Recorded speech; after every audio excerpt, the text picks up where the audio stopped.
أعوذ بالله من الشيطان الرجيم. بسم الله الرحمن الرحيم. السلام عليكم ورحمة الله وبركاته. الحمد لله رب العالمين والعاقبة للمتقين ولا عدوان إلا على الظالمين، والصلاة والسلام على أشرف الأنبياء والمرسلين نبينا محمد وعلى آله وصحبه أجمعين، وبعد، فقال الله تبارك وتعالى: يا أيها الناس اتقوا ربكم إن زلزلة الساعة شيء عظيم. صدق اللہ العظیم. تمام قسم کی تعریفیں و بڑائی و بزرگی اللہ رب العالمین کے لیے ہے، جو ہمارا مالک حقیقی ہے، خالق حقیقی ہے، مدبر حقیقی ہے. لاکھوں کروڑوں درود و سلام ہو محمد رسول اللہ صلی اللہ علیہ وسلم پر، جنہیں اللہ تعالیٰ نے سارے کائنات کے لیے رحمت بنا کر مبعوث کیا. میں اللہ رب العزت کی بارگاہ میں دعا کرتا ہوں کہ اللہ تعالیٰ جس طرح ہمیں اس مبارک مجلس میں جمع کیا ہے، اسی طرح ہمیں جنات الفردوس میں جمع کریں. آمین یا رب العالمین. اور میں اللہ سبحانہ و تعالیٰ کے یہاں دعا کرتا ہوں کہ اللہ تعالیٰ رمضان کی ہماری عبادتوں کو قبول فرمائے، ہمارے ذکر و اذکار کو قبول فرمائے، ہماری دعاؤں کو قبول فرمائے، اور ان کے پاداش میں ہماری گردنوں کو جہنم سے رہا کریں. آمین یا رب العالمین. جیسا کہ آپ لوگ جانتے ہیں، اللہ کے فضل و کرم سے ہماری گفتگو قیامت کی چھوٹی نشانیوں کو لے کر اختتام پذیر ہو چکی ہے، یعنی ختم ہو چکی ہے. تو آج سے حسب وعدہ انشاءاللہ بڑی نشانیوں پر گفتگو کرنے کی کوشش کریں گے اور اس گفتگو کا آغاز کریں گے. سب سے پہلے بڑی نشانیوں کے تعلق سے یہ چیزوں کو ہمیں یاد رکھنی چاہیے کہ یہ کل ملا کے 10 نشانیاں ہیں. ان 10 نشانیوں میں بعض نشانیاں ایک کے بعد ایک آئیں گی، اور بعض نشانیوں کے تعلق سے یہ بتا نہیں گیا ہے کہ یہ کب آئے گی، کس کے پہلے کیا آئے گی.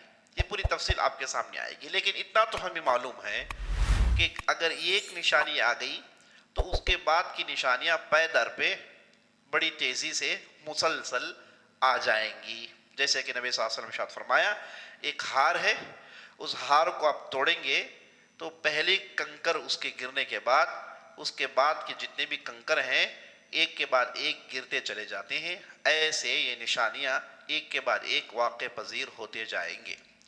تو آج ہم سب سے پہلے جس نشانی کے تعلق سے گفتگو کرنے والے ہیں وہ ہے مہدی علیہ السلام کا ظہور، مہدی علیہ السلام کا آنا. جب ہم مہدی کہتے ہیں تو یہ ہمیں جان لینا چاہیے کہ مہدی کا معنی ہے وہ فرد جو ہدایت کے راستے پر ہے. اور نبی صلی اللہ علیہ وسلم کی بعض دعاؤں میں بھی ہے کہ اللہم اجعلہ ہادیا مہدیہ. جیسے آپ صلی اللہ علیہ وسلم نے معاویہ رضی اللہ عنہ کے لیے دعا کی، کہا کہ اے اللہ انہیں ہدایت دینے والا اور ہدایت میں چلنے والا بنا دے. تو مہدی کا معنی آتا ہے ہدایت میں چلنے والا، ہدایت یافتہ آدمی، ایسا آدمی جو اللہ کی طرف سے ہدایت پر عمل کر رہا ہے. تو یہ معنی آتا ہے مہدی کا. اب یہ جو مہدی کا ظہور ہے، اس کے تعلق سے ہمیں سب سے پہلے یہ جان لینا چاہیے کہ اس کے تعلق سے بہت ساری اسرائیلی روایات ہیں، اور شیعہ حضرات نے اس باب میں کچھ کم کھیل نہیں کھیلا. ان لوگوں نے احادیث گھڑ گھڑ کے ساری دنیا میں یہ مشہور کروا دیا کہ ایک مہدی آئیں گے اور وہ مہدی وہ ہوں گے 12ویں امام.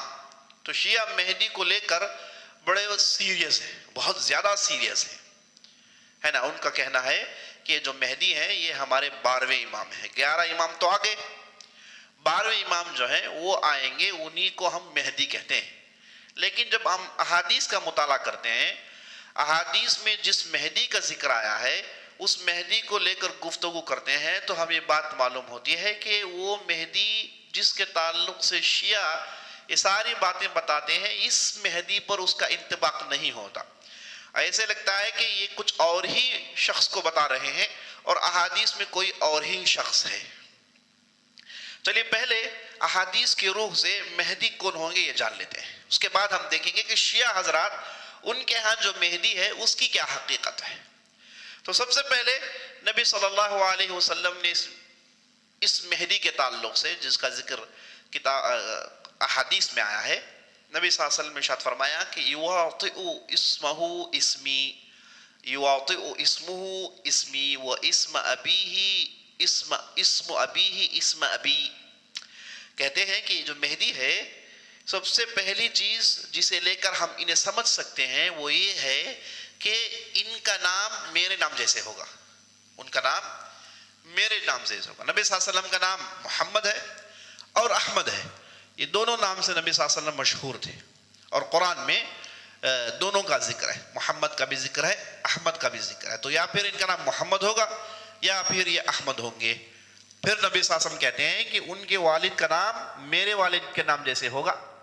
نبی صلی اللہ علیہ وسلم کے والد کا نام عبداللہ تھا، تو یہ جو مہدی آئیں گے ان کا نام بھی عبداللہ ہوگا۔ تو اس اعتبار سے وہ کیا ہوں گے؟ محمد بن عبداللہ یا پھر احمد بن عبداللہ۔ بعض روایتوں میں نبی صلی اللہ علیہ وسلم نے کہا المہدی منا اہل البیت، نبی صلی اللہ علیہ وسلم نے کہا کہ مہدی جو ہے میرے خانوادے سے ہوں گے، میری نسل سے ہوں گے، اور بعض روایتوں میں بات آئی ہے کہ وہ فاطمہ رضی اللہ عنہا کے نسل سے ہوں گے۔ نبی صلی اللہ علیہ وسلم کی چہیتی لڑکی جن کا نام فاطمہ بنت محمد صلی اللہ علیہ وسلم تھا، تو ان کے نسل سے ہوں گے، اور ان کی شادی ہوئی تھی علی بن ابی طالب سے رضی اللہ عنہ۔ تو علی بن ابی طالب سے ان کے لگ بھگ 5 بچے ہیں، تو ان میں سب سے پہلے حسن ہے، بعد میں حسین ہے، بعد میں محسن ہے، اور دوسری اولاد ہے۔ تو اس میں سب سے پہلے جو حسن ہے، نبی صلی اللہ علیہ وسلم کہتے ہیں کہ یہ حسن کے نسل سے ہوں گے۔ سبحان اللہ، عجیب و غریب انصاف دیکھیے کہ فاطمہ رضی اللہ عنہ کی 2 اولاد، ایک کا نام حسن دوسرے کا نام حسین، اور حسین کے سلسلے سے ہی ساری دنیا میں جو آل بیت آج کہتے ہیں وہ حسین کے ہیں، حسن کے نسل سے بہت ہی کم نظر آتے ہیں۔ تو اہل علم کہتے ہیں کہ اللہ سبحانہ وتعالیٰ نے اسے کمپنسیٹ کرنے کے لیے حسن رضی اللہ عنہ کے نسل سے آخر زمان میں مہدی علیہ السلام کا ظہور ہوگا، اللہ بھیجے گا۔ تو یہ ہو جائیں گے فاطمہ رضی اللہ عنہ کے اولاد میں، اور ان کے اولاد میں بھی حسن رضی اللہ عنہ کے اولاد میں یہ آئیں گے۔ تو اس اعتبار سے ان کا نام ہوگا محمد بن عبداللہ الفاطمی الحسنی۔ تو اس انداز سے نبی صلی اللہ علیہ وسلم نے ان کے بارے میں اتنی زیادہ کلیئر کٹ تفصیل بتائی۔ ایک جگہ تو نبی صلی اللہ علیہ وسلم نے کہا کہ یہ کیسے دکھیں گے، کہا کہ اجل الجبہ و اقن الانف، کہا کہ مہدی جو ہوں گے نا یہ ان کا ماتھا بڑا چوڑا ہوگا، اور ماتھے اوپر تک اس کے بعد بال شروع ہوں گے، تو ماتھا کلیئر دکھے گا، چوڑے ماتھے والے ہوں گے۔ وہ اقن الانف، اقن الانف سے معنی آتا ہے ایسی ناک جو کھڑی ہوگی اور بالکل کونے والی ناک ہوگی، اس سے پہلے تھوڑا ڈھلان ہوگا۔ اس حد تک نبی صلی اللہ علیہ وسلم نے تفصیل بتائی۔ تو یہ ان کے بارے میں آیا ہے۔ تو یہ ہے مہدی علیہ السلام۔ اب یہ کہاں سے آئیں گے، کس زمانے میں آئیں گے، اسے سمجھنے کے لیے آپ اس حدیث کو سن لیجئے گا جو ابن ماجہ وغیرہ میں ہے، صحیح حدیث ہے۔ ثوبان رضی اللہ عنہ ارشاد فرماتے ہیں کہ مہدی کے آنے سے پہلے ہوگا یہ کہ بعض لوگ ہوں گے، خاص طور پر ذکر آیا ہے 3 خلفاء کی اولاد ہوگی جو خلافت کے لیے لڑ رہی ہوگی۔ 3 خلفاء کی اولاد ہوگی جو خلافت کے لیے لڑ رہی ہوگی۔ اس وقت جب ان کے اختلافات بڑھ جائیں گے تو وہ کسی ایک کے حق میں فیصلہ نہیں کر پائیں گے۔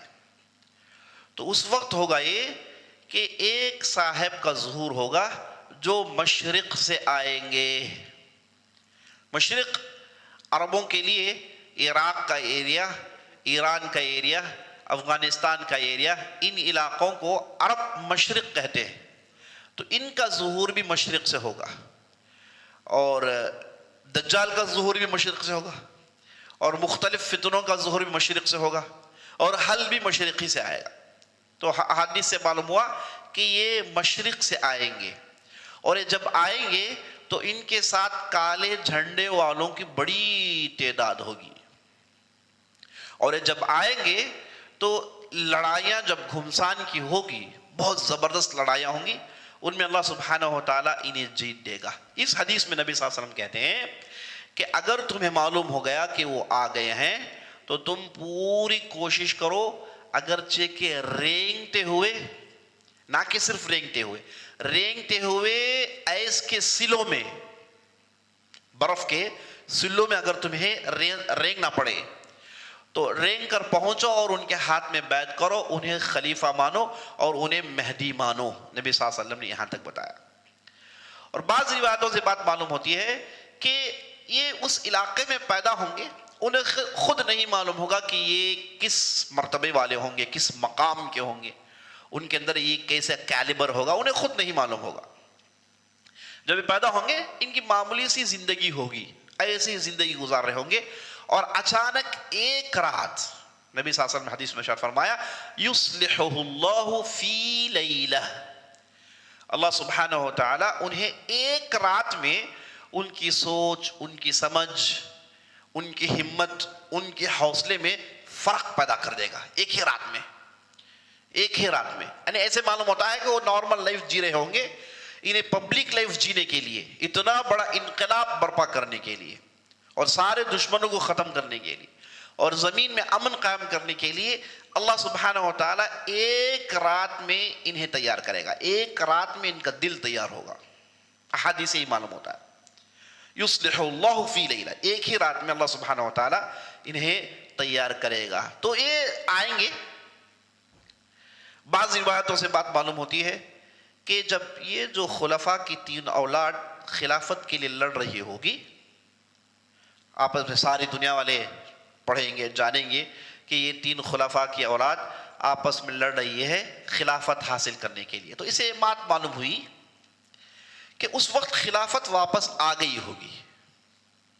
مسلمان پوری کوششوں کے بعد دوبارہ خلافت قائم کر دیے ہوں گے، کیونکہ یہاں یہی ہے نا، یقتتل عند کنزکم ثلاثہ کلہم ابن خلیفہ، یہاں پر لفظ استعمال ہوا ہے ابن خلیفہ، صاحب خلفاء کی اولاد ہوگی۔ تو خلفاء کون؟ خلیفہ کون؟ کیا بنو عباس کے خلفاء مراد ہیں، یا پھر عثمانیین مراد ہیں، یا پھر کون سے خلیفے کی طرف اشارہ ہے؟ احادیث میں اس کی طرف اشارہ نہیں ہے۔ تو ایسے معلوم ہوتا ہے کہ وہ زمانہ ایسا ہوگا کہ خلافت قائم ہو گئی ہوگی، ایک مدت گزر گئی ہوگی، پھر ایک خلیفہ کی وفات ہو جائے گی۔ جیسے ان کی وفات ہوگی تو یہ 3 اولاد لڑ پڑے گی کہ میں خلیفہ بنوں گا، تو خلیفہ بنے گا، فلاں خلیفہ بنے گا۔ تو یہ لڑائی ہو رہی ہوگی، وہاں پر امام مہدی علیہ السلام کا ظہور ہوگا۔ ایسے معلوم ہوتا ہے کہ اس وقت عمرہ کی نیت سے یا پھر حج کی نیت سے مکہ آئے ہوں گے، اور مکے میں وہ اپنی عبادت میں مصروف ہوں گے، اور وہ اپنے اخلاق کے طور سے اور لوگوں کے ساتھ اچھی بات چیت کی وجہ سے، اپنے علم کی وجہ سے تھوڑے بہت لوگوں کو جان لیں گے اور لوگ انہیں پہچان لیں گے۔ جب یہ لڑائی ہو رہی ہوگی کہ کسے خلیفہ چنا جائے، کس کے ہاتھ میں بیعت ہو، جب ساری پبلک پریشان ہوگی تو لوگ جائیں گے، انہیں کھینچ کر لائیں گے۔ یہ چھپے ہوئے ہوں گے، مطلب مشہور نہیں ہوں گے، لوگ جائیں گے، بزرگ لوگ جائیں گے، جا کر کہیں گے کہ تمہیں آنا پڑے گا اس بار۔ ایسے معلوم ہوتا ہے کہ وہ احادیث میں جو تفصیل بیان کی گئی ہے وہ تفصیل ان کے ہاتھ میں ہوگی کہ ان کا نام بھی وہی ہوگا، احمد یا پھر محمد، ان کے والد کا نام عبداللہ ہوگا، اور یہ فلاں نسل سے ہوں گے، اور ان کی ناک ایسی ہوگی اور ان کا ماتھا ایسا ہوگا۔ یہ جو تفصیل احادیث میں موجود ہے اس وقت کے لوگوں کے ہاتھ میں تفصیل ہوگی، اور یہ تفصیل اور ان کے اخلاق اور ان کے کردار، ان چیزوں کو دیکھ کر لوگ انہیں منظر عام پر کھینچ لائیں گے اور ان کے ہاتھ میں بیعت کریں گے۔ سارے لوگ انہیں انتخاب کریں گے۔ یہ اپنے زور کے بل بوتے پر، اپنی طاقت کے بل بوتے پر خلافت نہیں چھینیں گے، بلکہ لوگ ان کا انتخاب کریں گے، اور لوگ انہیں لائیں گے منظر عام میں اور ان کے ہاتھ میں وہ بیعت کریں گے، اور اس کے بعد وہ کہیں گے شروع میں کہ میں اس کا قابل نہیں ہوں، میں یہ کام نہیں کر سکتا، تو لوگ انہیں کہیں گے کہ آپ اللہ کے لیے ذمہ داری قبول کر لیجئے، کیونکہ ہمیں اس وقت آپ سے بہتر کوئی آدمی نظر نہیں آتا۔ تو جب یہ لوگ یہ کہیں گے کہ آپ سے بہتر ہمیں کوئی نظر نہیں آتا، تو اس سے کیا مراد ہے؟ اس سے مراد یہ ہے کہ وہ آگے ہوں گے اور وہ لوگوں کے درمیان مشہور ہو گئے ہوں گے اور ان کے اخلاق و کردار کے اعتبار سے بھی مشہور ہو گئے ہوں گے، تب جا کے جنرل پبلک ان کے لیے یہ لفظ استعمال کرے گی، یہ جملہ استعمال کرے گی کہ آپ سے بہتر ہمارے لیے کوئی اور نظر نہیں آتا۔ بہرحال یہ کوئی ایک دو دن کے واقعات نہیں ہیں، معلوم ہوتا ہے کہ کئی مہینے کئی سال تک یہ واقعات چل رہے ہوں گے۔ تو اس کے بعد خلیفہ انہیں انتخاب کیا جائے گا، مہدی علیہ السلام کو خلیفہ انتخاب کیا جائے گا، اور ان کے ہاتھ میں بیعت ہوگی۔ اور ان کے ہاتھ میں بیعت کہاں ہوگی؟ رکن یمانی یعنی حجر اسود اور مقام ابراہیم کے درمیان کا جو حصہ ہے جسے ملتزم کہتے ہیں، وہاں پر یہ ٹھہر کر لوگوں کے ہاتھوں میں بیعت لیں گے۔ نبی صلی اللہ علیہ وسلم نے اتنی تفصیل بیان کی، لیکن اس کے باوجود لوگوں نے ہر زمانے میں کوشش کی، بلکہ یہاں تک مورخین لکھتے ہیں کہ جتنے بھی فتنے ساری دنیا میں اٹھے ہیں وہ سب مہدی کے نام سے اٹھے ہیں۔ جتنے بھی لوگوں نے دعوے کیے، جو بھی دعوے انہوں نے کیے، سب دعوے یہیں سے ان کا آغاز ہوا۔ لوگ پہلے اپنے آپ کو مہدی کہتے ہیں، پھر وہ اپنے آپ کو عیسیٰ کہیں گے، اور پھر اپنے آپ کو نبی کہیں گے، اور بعض لوگوں نے حدود پار کیے، اپنے آپ کو خدا بھی کہہ ڈالا۔ تو ساری دنیا میں ایسا بہت ہوا۔ تو مہدی کو لے کر خطرناک کنفیوژن عزیز ساتھیوں ساری دنیا میں موجود ہے۔ تو ہم ان کنفیوژن سے باہر کیسے آ سکتے ہیں؟ جب آپ نے صحیح احادیث پر سٹک کیا، صحیح احادیث سے معلومات جمع کیے، اور اسی پر آپ اپنا اعتقاد، اپنا ایمان رکھتے ہیں، تو آپ ان کنفیوژن سے بچ جاؤ گے، ہے نا؟ تو یہ ہے مہدی علیہ السلام اور یہ ان کی تفصیل۔ اب چلیے دیکھتے ہیں کہ شیعہ حضرات کے پاس وہ کسے مہدی کہتے ہیں، اور یہ جو مہدی کا جو کانسیپٹ شیعہ حضرات کے پاس ہے نا، بہت سیریس ہے۔ ہمارے پاس جتنا ہے اس سے سمجھیے کہ 100 گنا سیریس ہے ان کے پاس۔ بلکہ یہ ان میں سے بعض لوگ ہر روز دعا کرتے ہیں کہ مہدی آ جائے، کیونکہ ان کا اعتقاد یہ ہے کہ یہ جو مہدی ہیں ان کے 12ویں امام ہیں، جن کا نام ہے محمد بن حسن العسکری۔ نام یہ لوگ جانتے ہیں، نام کیا ہے؟ محمد بن حسن العسکری۔ یہ پیدا ہوئے ایک گوفے میں، چونکہ جو 11ویں امام تھے وہ لوگوں کے ڈر کی وجہ سے، کہیں دشمن انہیں قتل نہ کر دیں، اس ڈر کی وجہ سے وہ دوڑ کے ایک گوفے میں چلے گئے۔ وہاں پر انہیں ایک لڑکا پیدا ہوا جن کا نام محمد بن حسن العسکری ہے۔ اب یہ لڑکا جو ہے ان کے حساب سے 220 ہجری کے آس پاس پیدا ہوا۔ وہ یہ کہتے ہیں کہ وہ لڑکا اس گوفے میں آج بھی ہے، اور قیامت کے قریب اس گوفے سے باہر نکل آئے گا، اور اس گوفے میں موجود ہے۔ کتنے سال ہو گئے؟ لگ بھگ 1200 سال ہو گئے۔ وہ کہتے ہیں کہ آج بھی اس کے ان کا ایمان ہے، یعنی کہ میں آپ کو من گھڑ باتیں بتا رہا ہوں، یہ ان کی اساسیات ایمان میں سے ہیں، یہ ایسی باتیں ہیں جس کا وہ انکار نہیں کر سکتے۔ تو آج بھی ان کا اعتقاد ہے کہ اس گوفے سے باہر آئیں گے، اور جیسے ہی باہر آئیں گے تو ان کے ہاتھ میں سب بیعت کریں گے۔ تو یہ جب باہر آئیں گے تو کیا کریں گے؟ تو پہلے سوال یہ ہے کہ کیوں گوفے میں کیوں چلے گئے؟ تو میں نے بتایا کہ ان کا اعتقاد ہے، ان کا ماننا یہ ہے کہ بعض لوگ جو ان کے دشمن تھے، اہل بیت کے دشمن تھے، انہیں قتل کرنا چاہتے تھے، تو یہ گوفے میں چلے گئے۔ اب سوال یہ پیدا ہوتا ہے کہ یہ مرد آدمی ہے، مرد آدمی تو بچہ جنتا نہیں ہے، یہ گوفے میں چلے گئے، ان کی اولاد پیدا ہوئی تو ماں کون تھی؟ اور کیوں گوفے ہی میں ہیں، وہ چھپ کے اس میں کیوں ہیں؟ وہیں ان کی پیدائش کیوں ہوئی؟ عجیب و غریب ان کی جو ہے اعتقادات، ان کے ماننے والی چیزیں ہیں۔ بہرحال انہیں وہ آخری مہدی مانتے، یہ ان کے 12ویں امام ہیں، یہ ان کے 12ویں امام ہیں۔ ان کا اعتقاد یہ ہے کہ جب یہ 12ویں امام آئیں گے، یہ ساری دنیا میں بہت بڑا انقلاب برپا کریں گے۔ جب یہ آئیں گے تو سب سے بڑا کام وہ جو کریں گے، وہ کیا کریں گے؟ سب سے بڑا کام یہ کریں گے کہ جو قرآن ہے نا، اصل قرآن لے کر آئیں گے. تو شیعہ حضرات کا اعتقاد ایمان یہ ہے کہ ہمارے پاس جو قرآن ہے یہ 1/3 ہے بس. اصل قرآن میں 17,000 آیتیں تھی. اب اس میں سے ہمارے قرآن میں کتنے آیتیں ہیں؟ 6,600. تو بقیہ کتنے ہیں؟ لگ بھگ 11,000 12,000 آیتیں ہیں جو امام مہدی علیہ السلام لے کر آئیں گے.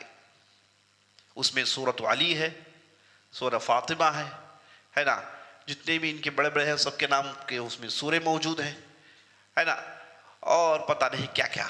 کہتے ہیں کہ یہ جب آئیں گے تو اصل قرآن لے کر آئیں گے اور ساری دنیا میں اصل قرآن کو پیش کریں گے. اور یہ سب سے پہلے کسے ماریں گے؟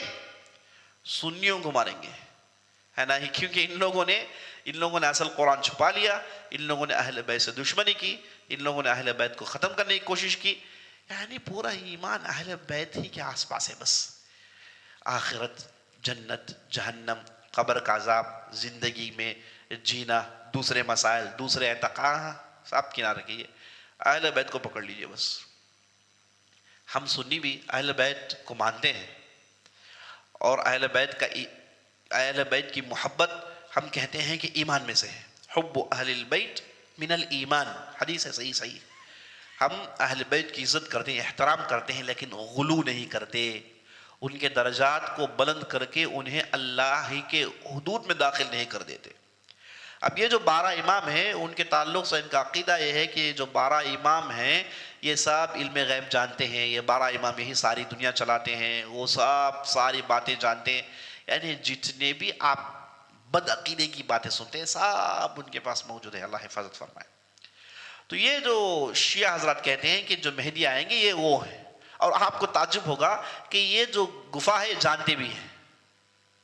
یہ ہے نجف میں، عراق میں، اور ہر سال وہاں چلے جاتے ہیں، ہے نا. ان کا جب محرم کا مہینہ آتا ہے تو اس گفے کے پاس چلے جاتے ہیں اور وہاں پر ٹھہر کے سینہ پھاڑتے ہیں، مار کے. یہ کہتے ہیں کہ آپ باہر نکل آئیے. اب تک آپ باہر کیوں نہیں نکل آئے؟ ساری دنیا آپ کی انتظار میں، آپ کو تو نکل کے آنا چاہیے، آپ کیوں نکل کے نہیں آ رہے؟ چیختے ہیں، چلاتے ہیں ہر سال. آج بھی ان کا یہ طریقہ ہے. لیکن یہ چیخ رہے ہیں، چلا رہے ہیں، لیکن اب تک وہ آئے نہیں ہیں. 1200 سال گزر گئے، اب تک وہ نہیں آئے ہیں. تو عزیز ساتھیوں، اب احادیث میں آپ دیکھ رہے ہیں اور ان کے اعتقاد دیکھ رہے ہیں. یہ جو بھی اعتقادات بتاتے ہیں اس سے تعلق سے کوئی حدیث موجود نہیں ہے، کہیں پر بھی اشارہ بھی نہیں ہے نا. یہ جو بھی بتاتے ہیں ان کے جو ہے اپنے اپنے خیالات ہیں. صحیح احادیث میں اس کی طرف اشارہ ملتا بھی نہیں ہے. تو چلیے، جب حقیقی مہدی آئیں گے تو یہ کیا کریں گے؟ جب ان کے ہاتھ میں بیعت ہو جائے گی، لوگ انہیں خلیفہ مان لیں گے، تو اللہ کے فضل و کرم سے یہ بعض روایتوں کے مطابق 7 سال، بعض روایتوں کے مطابق 8 سال، بعض روایتوں کے مطابق 9 سال، یعنی 7 8 9، یہ چھوٹی سی مدت وہ زمین میں بحیثیت خلیفہ رہیں گے. اور وہ جب خلیفہ بن جائیں گے، اللہ اکبر، اللہ سبحانہ و تعالی آسمان کے برکات کو انڈیل دے گا. آسمان کے برکات کو انڈیل دے گا اور زمین میں بارش ہوگی. جتنے بھی اب دیکھیے بعض روایتوں میں آتا ہے یبعث علی اختلاف من الناس والزلازل. اللہ نبی صلی اللہ علیہ وسلم ارشاد فرماتے ہیں کہ یہ جو مہدی آئیں گے، کب آئیں گے؟ جب لوگوں کے درمیان شدید اختلاف ہوگا. لوگوں کے درمیان شدید اختلاف ہوگا، مسائل کو لے کر، ایمان کی باتوں کو لے کر، مسلمات کو لے کر، غیب پر ایمان کے متعلق، ان باتوں میں شدید اختلاف پایا جائے گا. جو اختلافات آپ دیکھ رہے ہیں وہ اختلافات کے سامنے کچھ بھی نہیں ہے جو ان کے آتے وقت ہوں گے. ہر آدمی اپنا ایمان رکھا ہوگا، ہر آدمی اپنا ایک اعتقاد رکھا ہوگا، ہر آدمی اپنے آپ کو ایک الگ ہی مسلمان کہے گا. یہ اسے کافر کہے گا، وہ اسے کافر کہے گا. یعنی کوئی بھی صحیح نہج پر نہیں ہوگا. ایسا گھناؤنا ماحول ہوگا، ایسا سخت سے بدترین ماحول ہوگا. اس وقت یہ خلیفہ بن کر آئیں گے. انداز لگائیے، یعنی بالکل معاملات بگڑ جائیں گے. اور یہ جب آئیں گے تو ان تمام کو جوڑیں گے. اب ان کے اندر وہ تقوی، وہ زہد، وہ اللہ کا ڈر، وہ خشیت الہی اور وہ عمدہ اخلاق ہوں گے جس کے ذریعے سے لوگوں کو جمع کریں گے. یاد رکھ لیجئے لیڈر کے اندر جہاں اسے دین کا علم ہونا چاہیے، ساتھ ساتھ اس کے اخلاق عمدہ ہونے چاہیے، اخلاق بہتر ہونے چاہیے. اور نبی صلی اللہ علیہ وسلم نے عربوں کو ایک جٹ کیسے بنایا؟ یہ عرب اور یہ بدو لوگ صحرا میں رہنے والے جن کے ہاں کوئی خاص نظام نہیں، انہیں نبی صلی اللہ علیہ وسلم نے جمع کیا اور ایسے بنایا کہ ساری دنیا پر یہ حکومت کر پائے. وہ کیسے کیا نبی صلی اللہ علیہ وسلم نے؟ یہ اس لیے ممکن ہوا کہ یہ نبی صلی اللہ علیہ وسلم کے اخلاق تھے. اللہ نے قرآن میں ارشاد فرمایا وَلَوْ كُنْتَ فَظًّا غَلِيظَ الْقَلْبِ لَانفَضُّوا مِنْ حَوْلِكَ. اے نبی صلی اللہ علیہ وسلم، اگر آپ سخت ہوتے، آپ کے اخلاق بڑے مشکل ہوتے تو آپ کے آس پاس یہ جو جماعت جمع ہوئی ہے یہ نہیں جمع ہوتی تھی. اِنَّكَ لَعَلَىٰ خُلُقٍ عَظِيمٍ، بلا شبہ آپ سب سے اونچے مرتبے پر فائز ہیں اخلاق کے اعتبار سے. تو نبی صلی اللہ علیہ وسلم کے اخلاق اتنے عمدہ تھے. آپ صلی اللہ علیہ وسلم کی بات چیت اور آپ صلی اللہ علیہ وسلم کا رہن سہن اور آپ صلی اللہ علیہ وسلم کا عمل اور آپ صلی اللہ علیہ وسلم کے سینے میں وہ نرم دل، یہ وہ چیزیں تھیں جو سارے عربوں کو جوڑ دیا. ایک میں آپ کے سامنے مثال رکھتا ہوں. ایک مرتبہ ہوا یہ کہ نبی صلی اللہ علیہ وسلم مسجد میں تھے تو ایک بدو صاحب آئے اور مسجد میں سب کے سامنے ایک کونے میں پیشاب کرنے لگے. مسجد میں ایک کونے میں پیشاب. اگر ایسا ہو تو ہمارے لوگ کیا کریں گے؟ جو کبھی بھی مسجد کو نہیں آتے وہ بھی منظر کو دیکھیں گے تو بھڑک جائیں گے، کہیں گے کہ پورا ایمان ان کا جوش میں آ جائے گا، کہیں گے کہ یہ کیسے ہو گیا، یہ نہیں ہو سکتا. تو بعض صحابہ دوڑے انہیں روکنے کے لیے، تو نبی صلی اللہ علیہ وسلم نے کہا کہ چھوڑ دو چھوڑو. وہ صاحب نے اپنی ضرورت پوری کر لی تو نبی صلی اللہ علیہ وسلم نے صاحب کو بلایا، کہا کہ آؤ. وہ قریب آئے تو نبی صلی اللہ علیہ وسلم نے کہا کہ جو مسجد ہے نا، دیکھیے مسجد کا مقصد بتا رہے ہیں 2 جملے میں، اللہ اکبر، 2 جملے میں کہا کہ ان هذه المساجد، یہ جو مساجد ہوتے ہیں یہ بنائے گئے اللہ کے ذکر کو تازہ کرنے کے لیے، نماز پڑھنے کے لیے، قرآن پڑھنے کے لیے. مسجد کس لیے ہے؟ نماز پڑھنے کے لیے. مسجد کس لیے ہے؟ قرآن پڑھنے کے لیے. مسجد کس کے لیے نہیں ہے؟ بیٹھ کے غپے مارنے کے لیے نہیں، بیٹھ کے تجارتی باتوں کرنے کے لیے نہیں، بیٹھ کے ٹائم پاس کرنے کے لیے نہیں. آدمی مسجد میں آتا ہے تو یہ اللہ کا گھر ہوتا ہے، اس کا بھرپور وہ اس کا احترام کرے. لیکن افسوس کے ساتھ آج ہمارے معاشرے میں دیکھنے کو ملتا ہے مرد ہو کے عورت یہ مساجد میں جاتے ہیں تو مسجد کا احترام نہیں کرتے، آوازیں اونچی، اور اب ان کے ساتھ بچے ہیں تو بچوں کو قابو میں نہیں رکھتے، بچوں کو کھیلنے چھوڑ دیتے ہیں مسجد میں. اگر آپ بچے لا رہے ہیں، بچے آپ کے قابو میں نہیں ہیں تو آپ بچوں کو لانا ضروری نہیں ہے. اور یہ بھی جان لیجئے کہ بچے جو بالکل شیر خوار ہیں آپ انہیں مسجد میں لانا ضروری نہیں ہے نا. تو اگر آپ بچے اپنے ساتھ لائیں تو بچوں کو اپنے قابو میں رکھیں اور صاف ستھرے کپڑے پہن کر آئیں، اور مسجد میں آئے تو با ادب احترام بیٹھیں، زیادہ آواز سے گفتگو چیخ پکار نہیں کریں اور خاموشی سے ذکر و اذکار کریں. اور جب من کہتا ہے کہ بھائی بس تو آپ اپنے گھر جائیں اور گھر میں جائیں، آپ جیسے چاہے رہیں. تو مسجد کے ساتھ بدسلوکی بالکل غلط بات ہے، بالکل غلط بات ہے. امام بخاری رحمۃ اللہ علیہ کے تعلق سے آتا ہے کہ وہ ایک مرتبہ مسجد میں آئے، درس دے رہے تھے تو مسجد میں ان کی نظر ایک ایسی چیز پر پڑی جو سمجھیے کہ کوڑا تھا، کچرا تھا، چھوٹا سا ایک طرف پڑا ہوا ہے. تو کہتے ہیں کہ پورا درس دے رہے تھے تو ان کا نظر اس کوڑے کی طرف تھا، اور جیسے ہی درس ختم ہوا اٹھے وہ اس کوڑے کو اٹھا کے باہر پھینکا. تو مسجد کی صفائی، مسجد کی پاکیزگی، مسجد کی نظافت، یہ سب ایمان کا حصہ ہے. اگر ہم مسلمان مسجد کا احترام نہیں کریں گے تو پھر کون کریں گے؟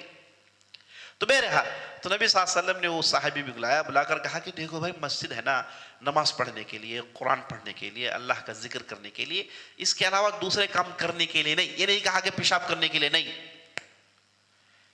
صورت پر جو ہے نبی صلی اللہ علیہ وسلم کچھ نہیں کہا. تو وہ جو بدو صحابی تھے وہ نبی صلی اللہ علیہ وسلم کے اسلوب سے اتنے متاثر ہوئے، وہ سمجھ گئے کہ اب یہاں پر کچھ ہونے والا ہے نا. انہوں نے سمجھ لیا کہ بھائی یہاں پر مار داڑ ہوگا، اب مجھے بھی جو ہے اب میرے پورے کرتوت دکھانے، میں گاؤں سے سیکھ کر آیا ہوں، دیکھ لیں گے آج 2 ہاتھ دیکھ لیں گے. وہ سوچ میں تھے وہ. تو نبی صلی اللہ علیہ وسلم بلا کے جب انہوں نے یہ بات کہی تو اتنے متاثر ہوئے، اتنے متاثر ہوئے کہ وہ پلٹ کے آسمان کی طرف ہاتھ اٹھا لیا، اللہم ارحمنی و محمدا ولا ترحم احدا غیری، کہا کہ اللہ مجھے اور محمد کو فقط رحم کرنا، باقی جتنی میں نے کس پر بھی رحم نہیں کرنا۔ تو نبی صلی اللہ علیہ وسلم نے کہا لقد حجرت واسعا، اے آدمی اللہ کی رحمت بہت کشادہ ہے، تو نے تو اسے تنگ کر دیا ہے، ایسے مت کرو۔ تو نبی صلی اللہ علیہ وسلم کے اخلاق تھے۔ تو مہدی علیہ السلام آئیں گے تو ان اختلافات کو نپٹیں گے کیسے؟ یہی تو بات ہے نا، دو ہتھیار ہوں گے ان کے پاس وہ کھرا علم ہوگا اور جسے انہوں نے حاصل کیا ہوگا، گہرائی کا علم حاصل کیا ہوگا۔ علم جس کے پاس ہے وہ جہل اس کے پاس چلے آتا ہے، اور جس کے پاس علم ہوتا ہے وہی اخلاق کو بہتر انداز سے اپنا سکتا ہے۔ اس کے اندر وہ بیلنس پیدا ہوگا کہ کب کیا بات کریں، کس کے پاس کیا بات کریں، کس سے کیسے ڈیل کریں، جیسے نبی صلی اللہ علیہ وسلم کرتے تھے۔ نبی صلی اللہ علیہ وسلم غریب سے غریب آدمی سے بھی ڈیل کرتے تھے، اور بڑے سے بڑے بادشاہوں سے بھی آپ کی جو ہے بات چیت ہوتی تھی، بڑے بڑے ڈیلیگیشن سے بات چیت ہوتی تھی۔ اور آپ صلی اللہ علیہ وسلم سڑک میں جا رہے ہیں، چھوٹے بچے سے بھی گفتگو کر رہے ہیں، چھوٹے بچے سے بھی بات چیت کر رہے ہیں۔ تو نبی صلی اللہ علیہ وسلم کی ان کی تعلیمات میں اخلاق کے پورے باب ہیں۔ اے کاش ہم نبی صلی اللہ علیہ وسلم کے اخلاق کو پڑھتے ہیں، ہے نا، ایک الگ ہی چیز ہے نبی صلی اللہ علیہ وسلم کے اخلاق کو پڑھتے ہیں، اور نبی صلی اللہ علیہ وسلم کیسے اپنے گھر میں رہتے، کیسے بچوں کے ساتھ رہتے، کیسے عورتوں کے ساتھ رہتے، کیسے سڑک میں چلتے تھے۔ اور صحابہ نے ان ساری چیزوں کو ریکارڈ کیا۔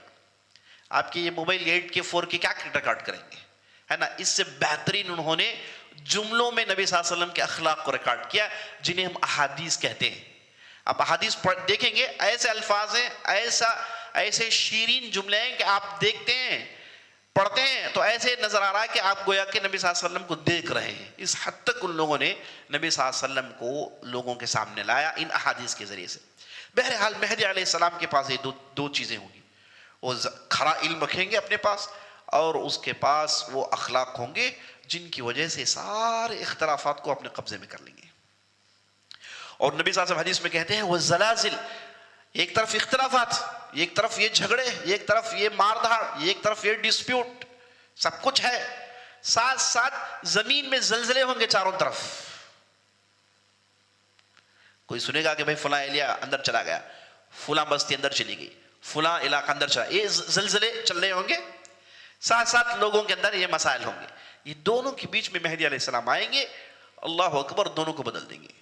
جب لوگوں کو جوڑیں گے، اختلافات ختم کریں گے، انہیں ایک جٹ کریں گے، انہیں بہتر بنائیں گے، تو یہ زمین کے زلزلے بھی ختم ہو جائیں گے۔ اسے کیا معلوم ہوا؟ زمین میں جو بھی زلزلے آتے ہیں، یہ جو بھی آپ کو جو کلائمیٹک ڈیزاسٹرز نظر آتے ہیں، یاد رکھ لیں اس کے پیچھے بندوں کے اعمال ہیں۔ اسی لیے ہم کئی احادیث میں دیکھتے ہیں کہ نبی صلی اللہ علیہ وسلم کہا کہ بارش نہیں برس رہی ہے، اس کی وجہ ہے کہ تم لوگ زکوٰۃ نہیں دیتے، بندے زکوٰۃ نہیں دیتے، تو اس کا کنیکشن نبی صلی اللہ علیہ وسلم کہتے ہیں کہ بارش نہیں ہونا۔ بیماری پھیل گئی، نبی صلی اللہ علیہ وسلم نے کہا کہ تمہارے اخلاق بد اخلاق ہو گئے ہیں، زنا عام ہو گیا ہے، اس لیے بیماریاں پھیل رہی ہیں۔ تو یہ جو بھی زمین میں مصیبتیں آتی ہیں، نبی صلی اللہ علیہ وسلم نے ان مصیبتوں کو اچھے اعمال سے جوڑ کر کہا کہ تم نے نہیں کہا، نہیں کیا، تو اس کا نتیجہ یہ نکلا کہ یہ نقصانات تمہیں ہو رہے ہیں۔ تو جب مہدی علیہ السلام آئیں گے، امن قیام کریں گے، تو یہ زمین کے زلزلے بھی ختم ہو جائیں گے، اور 7، 8 یا پھر 9 سال بڑے امن کے قائم کریں گے۔ امن کے تعلق سے آتا ہے کہ زمین میں طرح کی جو ہے پودے ہوں گے، اور اس کے بعد کہا یعطی المال صحاحا، یعطی المال صحاحا، نبی صلی اللہ علیہ وسلم کہتے ہیں کہ لوگوں میں مال کو تقسیم کریں گے۔ صحاحا سے مراد سب کو برابر دیں گے، سب کو برابر دیں گے، نہیں کہ بھئی میرا خاندان والا ہے، یہ نہیں کہ میرا آدمی ہے، یہ نہیں کہ فلاں ہے، نہیں، سب کے ساتھ وہی سلوک کریں گے۔ اور اس کے بعد ان کے زمانے میں مویشی جانور کا بہت بہتات ہو جائے گا، اور امت مسلمہ کو بہت بڑی طاقت ملے گی کہ کوئی مخالف نہیں ہوگا، کوئی مخالف نہیں ہوگا۔ ہاں عیسائی ہوں گے، اور انہی کی امامت میں رومیوں سے لڑائی ہوگی، جس کا ذکر آپ نے کل کی مجلس میں دیکھا کہ رومی بہت بڑی تعداد میں آئیں گے دمشق میں، اور مدینے سے ایک لشکر نکلے گا مقابلہ کرنے کے لیے۔ وہ کون سا لشکر تھا؟ مہدی علیہ السلام کی امامت، ان کی قیادت میں لشکر نکلے گا، اور مہدی علیہ السلام لے کر انہیں عیسائیوں کے سامنے پہنچیں گے، اور وہاں پر گھمسان کی لڑائی ہوگی، اور شروع کے 3 دن، چوتھے دن، 5ویں دن جو ہوگا آپ نے سنا۔ تو اللہ سبحانہ وتعالیٰ مہدی علیہ السلام کی امامت میں مسلمانوں کو وہ جیت نصیب کرے گا۔ اسی طریقے سے دیکھتے ہیں کہ ان کے زمانے میں جب مال بہت زیادہ ہو جائے گا. مجلسوں میں کھڑ کے اعلان کیا جائے گا کہ بھائی اگر کسی کو مال چاہیے تو آ کے لے لے. روایتوں میں آتا ہے کہ کوئی نہیں کھڑا ہوگا, کہے گا کہ ہمارے پاس الحمدللہ. کبھی کبھار ایک کوئی کھڑ جاتا ہے تو مہدی علیہ السلام کہیں گے کہ جاؤ بھائی تم جاؤ میرے خزانچی کے پاس, جا کر کہو کہ مجھے مال دے. تو وہ جائے گا خزانچی کے پاس, خزانچی اس کے لیے پورا خزانہ کھول دے, کہے گا کہ جو چاہے اٹھا لو, جو چاہے بھر لو. تو یہ آدمی 2 ہاتھوں 3 ہاتھوں سے اٹھا کے بھرے گا, اور اس کے بعد جب وہ بھر کے باہر نکلے گا وہ دل میں سوچے گا کہ بھائی میرے اخلاق تو ایسے نہیں تھے, میں پیسوں کے لیے تو کبھی ایسا نہیں تھا, یہ میں کیا کر رہا ہوں. یہ کہہ کے پھر مہدی علیہ السلام کے پاس واپس جائے گا, جا کر کہے گا کہ اللہ کے لیے آپ ان چیزوں کو واپس لے لیں, میں ایسے ہی مانگ گیا تھا, مجھے جو ہے اس کی ضرورت ہے, آپ ان چیزوں کو واپس لے لیں. تو مہدی علیہ السلام کہیں گے کہ ہم جو دے دیتے ہیں ایک بار واپس نہیں لیتے, ہم ایک مرتبہ دے دیں تو ان چیزوں کو ہم واپس نہیں لیتے, مہدی علیہ السلام کہیں گے. اور اس کے بعد جب ان کی وہ مدت ختم ہو جائے گی, رومیوں سے لڑائی ختم, قسطنطنیہ کو فتح کر لیا جائے گا اور بیت المقدس سے یہودیوں کا قلع قما ہو جائے گا, تو اسی دوران وہ ان کی وفات ہو جائے گی. اور نبی صلی اللہ علیہ وسلم کہتے ہیں کہ ثم لا خیر, اس کے بعد ان کے جانے کے بعد خیر کا تصور بھی نہیں کر سکتے, اتنی بری ہو جائے گی زمین, اتنی بری ہو جائے. اچانک اتنا بہتر ماحول ہونا کس کی طرف اشارہ ہے؟ اس کے بعد کٹھن مراحل آنے والے ہیں, کٹھن سے کٹھن مراحل آنے والے ہیں. اللہ نے دنیا کو ایسے ہی بنایا ہے. اور میں آپ کو ایک حدیث بتاتا چلوں, نبی صلی اللہ علیہ وسلم نے جب بھی ان اختلافات آنے والے زمانے کی پریشانیوں کا ذکر کیا تو ساتھ ساتھ یہ بھی کہا کہ اللہ سبحانہ و تعالیٰ مومنین کے خون کو اتنا زیادہ اس لیے بہائے گا, مومنین کو اتنے زیادہ تکلیف آئیں گے کیونکہ اللہ سبحانہ و تعالیٰ انہیں آخرت میں کوئی تکلیف نہیں دے گا, دنیا ہی میں پورے پریشانیاں دے کر دنیا میں ان کے جو ہے گناہوں کو معاف کر کے انہیں سیدھے جنت پہنچا دے گا. یہ بھی بعض روایتوں میں بات آئی ہے. تو عزیز ساتھیوں, یہ ان کا دور ختم ہوگا تو اس کے بعد خطرناک جو ہے اختلافات شروع ہو جائیں گے. میں نے آپ کی کل کی مجلس بتایا تھا کہ رومیوں سے لڑائی ہوگی, اور لڑائی کے اختتام پر ہوگا کیا؟ جب مال غنیمت یہ لوگ جوڑ رہے ہوں گے تو ہوگا کیا؟ جلدی بولو جی. ہاں, چیخ پکار آئے گی کہ بھائی دجال آ گیا ہے کہ نہیں, دجال آ گیا. تو لوگ وہاں سے ان کی 2 لشکریں ہو جائیں گی, ایک شام کی طرف جائے گی اور ایک لشکر قسطنطنیہ کی طرف جائے گی. اور جو لشکر قسطنطنیہ کی طرف جائے گی وہ کیا ہوگی؟ رومی مسلمانوں کی ہوگی, جو جائیں گے صرف لا الہ الا اللہ اللہ اکبر کہیں گے تو پورا قسطنطنیہ فتح ہو جائے گا.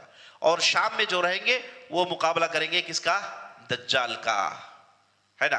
اور وہ مقابلہ کریں گے یہودیوں کا, وہ مقابلہ کریں گے دوسرے دشمنوں کا, ہے کہ نہیں.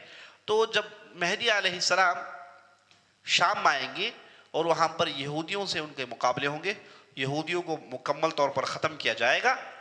تو ہم نے آپ کو بتایا کہ ایک مرتبہ جب وہ لشکر کی ترتیب دے رہے ہوں گے, لڑائی کے انتظامات میں ہوں گے, لڑائی چل رہی ہوگی, اس دوران جب وہ فجر کی نماز کے لیے آئیں گے, اقامت ہو گئی ہوگی, صف بندی کر دی گئی ہوگی, تو جب اقامت ہوگی اس وقت آسمان سے عیسیٰ علیہ السلام کا نزول ہوگا. اس مسجد کا نام بھی بتایا گیا, جہاں یہ مسجد کہاں ہے؟ یہی فلسطین میں, یہی بیت المقدس میں, یہی مسجد کے آس پاس ایک باب ہے جسے ایک مسجد ہے مسجد المنارہ. اس مسجد میں جب نماز ہو رہی ہوگی اس وقت یہ آسمان سے ان کا نزول ہوگا اور ساری دنیا کے لوگ دیکھیں گے. یہ جب عیسیٰ پر گفتگو کریں گے ساری تفصیل آپ کے سامنے آئے گی انشاءاللہ. تو جب وہ عیسیٰ علیہ السلام کا نزول ہوگا تو عیسیٰ علیہ السلام کو دیکھ کر مہدی علیہ السلام پیچھے ہٹ جائیں گے اور عیسیٰ علیہ السلام سے کہیں گے کہ آپ امامت کریں. تو عیسیٰ علیہ السلام کہیں گے کہ نہیں, انتم امیر بعضکم علی بعض, تم میں سے بعض پر امیر ہے, میں تو اس امتی کا بن کر آیا ہوں, تو تم لوگ امامت کرو گے تو میں جو ہے تمہارے پیچھے نماز پڑھوں گا. تکریمتاً لہذہ الامہ, نبی صلی اللہ علیہ وسلم کہتے ہیں کہ اس لیے عیسیٰ علیہ السلام امامت نہیں کریں گے کیونکہ وہ اس امت کو عزت دینا چاہیں گے, کیونکہ وہ عیسیٰ علیہ السلام ہے, ان کی الگ امت ہے اور وہ ہماری امت ان کی امت کے سامنے زیادہ عزت والی ہے, تو یہ عزت بخشنے کے لیے یہ امامت نہیں کریں گے. تو عزیز ساتھیوں, یہ جو مہدی علیہ السلام کے احادیث ہیں اسے اہل علم نے کہا کہ یہ متواتر حد تک پہنچی ہیں. احادیث کے کئی قسمیں ہیں, اس میں بنیادی طور پر دو قسمیں ہیں. احادیث جنہیں متواتر کہا جاتا ہے، وہ احادیث جنہیں آحاد کہا جاتا ہے. متواتر، آحاد. آحاد احادیث وہ احادیث ہیں جن کے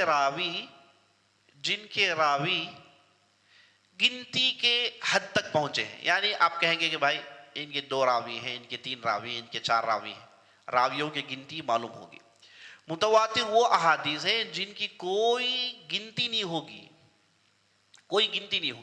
ہزاروں کے لوگوں سے روایت کریں گے، تو اسے کہتے ہیں متواتر. تو جو بھی چیز متواتر کے حد تک پہنچ جائے، اس کے ضعیف ہونے میں یا پھر کمزور ہونے میں دور دور تک کا شائبہ نہیں. وہ 100% یقینی ہوتے ہیں، 100% یقینی ہوتے ہیں. جیسے کہ قرآن ہے، قرآن ہمارے پاس پہنچا متواتر طریقے سے. تو اس میں یہ نہیں کہہ سکتے آپ کہ فلاں آیت فلاں لفظ ضعیف ہے. نہیں، ضعیف، کمزور، حسن کی گفتگو متواتر میں ہوتی نہیں ہے. اسی طریقے سے نماز ہمارے ہاں تک پہنچی ہے، 5 وقت کی نماز. امت ہر زمانے میں نماز پڑھتی ہوئی آ رہی ہے، ایک کے بعد ایک، ایک کے بعد ایک. تو ہمیں نماز کیسے معلوم ہوا؟ امت پڑھ رہی ہے، اسی کو متواتر کہتے ہیں. حج کرنا، زکوٰۃ دینا ہے نا، یہ احادیث میں اس کا ذکر ہو، اس کے باوجود ہم تک باتیں کیسے پہنچی؟ ہماری پہلی امت نے ہم تک پہنچائے، وہ امت اس سے پہلی والی امت سے لی، وہ امت اس سے پہلی والی امت سے لی. تو اسے کہتے ہیں تواتر. اس میں شک کا شائبہ ہی نہیں، 100% یقینی ہوتا ہے، انسان انکار ہی نہیں کر سکتا. میں مثال دیتا ہوں. دیکھیے آپ کو، میں اب بول رہا ہوں کہ امریکہ ایک ملک ہے، اس میں کوئی شک ہے؟ امریکہ ایک ملک ہے، اس میں کوئی شک ہے؟ کیا ہم نے دیکھا ہے امریکہ؟ کیا ہم نے امریکہ گئے؟ نہیں ہے، ہمیں سے بہت سارے لوگ نہیں گئے، لیکن ہمیں معلوم ہے کہ ایک ملک ہے جس کا نام امریکہ ہے. کیسے ہمیں معلوم ہو گیا؟ کیونکہ ہم سنتے ہوئے آ رہے ہیں، یعنی لوگوں سے اتنا سنا ہے اور ہم بچپن سے سنتے آ رہے ہیں کہ اب اس میں شک کا شائبہ ہی نہیں. یعنی کوئی یہ نہیں کہہ سکتا کہ بھائی امریکہ ہے یا نہیں ہے، میں نے سنا ہے لیکن ہے یا نہیں ہے معلوم نہیں، یہ نہیں کہہ سکتا. تو اسے کہتے ہیں متواتر. اسے کہتے ہیں متواتر. جو احادیث متواتر طریقے سے پہنچتی ہیں، اس میں ضعیف، کمزور دیکھتے ہی نہیں ہیں. تو یہ جو مہدی کے احادیث ہیں، اس کے تعلق سے محدثین کہتے ہیں کہ یہ متواتر درجے تک پہنچی ہوئی. کتنے درجے کو؟ متواتر درجے تک پہنچی ہوئی ہے. ہاں اس میں ضعیف کا بہت بڑا دخل ہے، اور شیعہ حضرات میں اس میں بہت بڑا کھیل کھیلا. وہ تو احادیث کو گھڑنے میں ماہر ہیں، وہ تو بات سیدھے سیدھے احادیث گھڑتے ہیں. لوگوں نے پوچھا کہ کیوں گھڑتے ہیں؟ کہا کہ اچھی نیت سے گھڑتے ہیں، چاہتے ہیں کہ لوگ اس پر عمل کریں، ہے نا. اور سیدھے سیدھے تاریخ کو بدلتے ہیں. تاریخ میں جو واقعات گزر گئے کہتے ہیں کہ گزرے ہیں، لیکن ہم اسے ماننے کے لیے تیار نہیں ہیں، انہیں بدلو. کیسے بدلیں گے؟ ہم نیا لکھیں گے، ہے نا. یہ ان کی سوچ ہے بڑی خطرناک. بہرحال ہماری گفتگو عزیز ساتھیوں مہدی کو لے کر ختم ہوئی. مہدی کے بارے میں آپ کو معلوم ہو گیا کہ نبی صلی اللہ علیہ وسلم نے ان کا نام بتایا، ان کے والد کا نام بتایا، ان کے قبیلے کنبے کی تفصیل نبی صلی اللہ علیہ وسلم بتائی، اور ان کے چہرے کی تفصیل نبی صلی اللہ علیہ وسلم بتائی، اور ایک کہاں سے آئیں گے یہ نبی صلی اللہ علیہ وسلم بتائی، اور کس موقع پر آئیں گے، کیسے اختلافات ہیں اس کے بارے میں نبی صلی اللہ علیہ وسلم بتائی بات.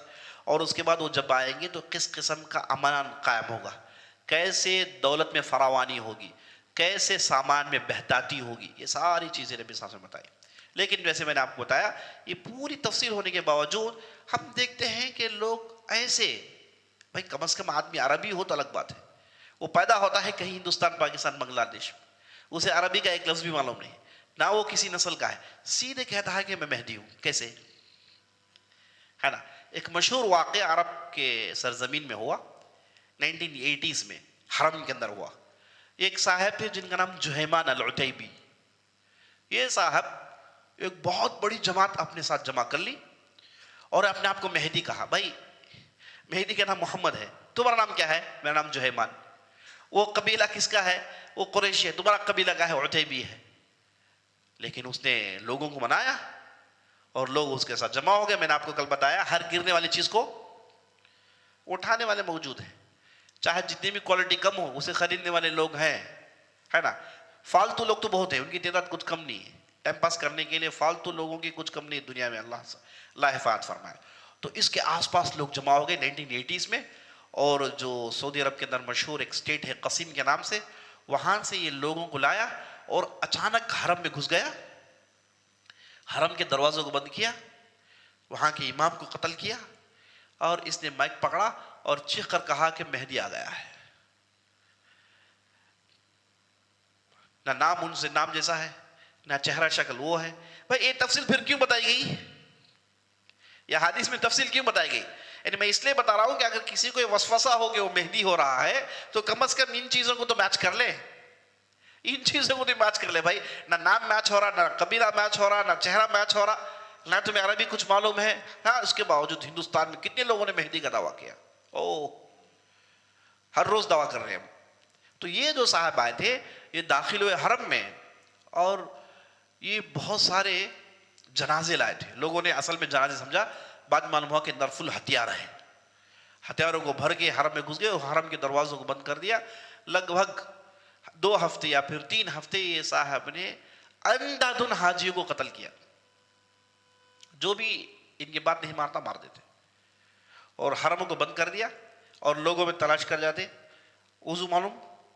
وہ کہتا معلوم ہے، بتاؤ کیسے وضو کر. مسٹیک کرا گولی مار دیتے. مسٹیک کیا تو گولی مار دیا، سر سے سر کا بھیجا اڑا دیا.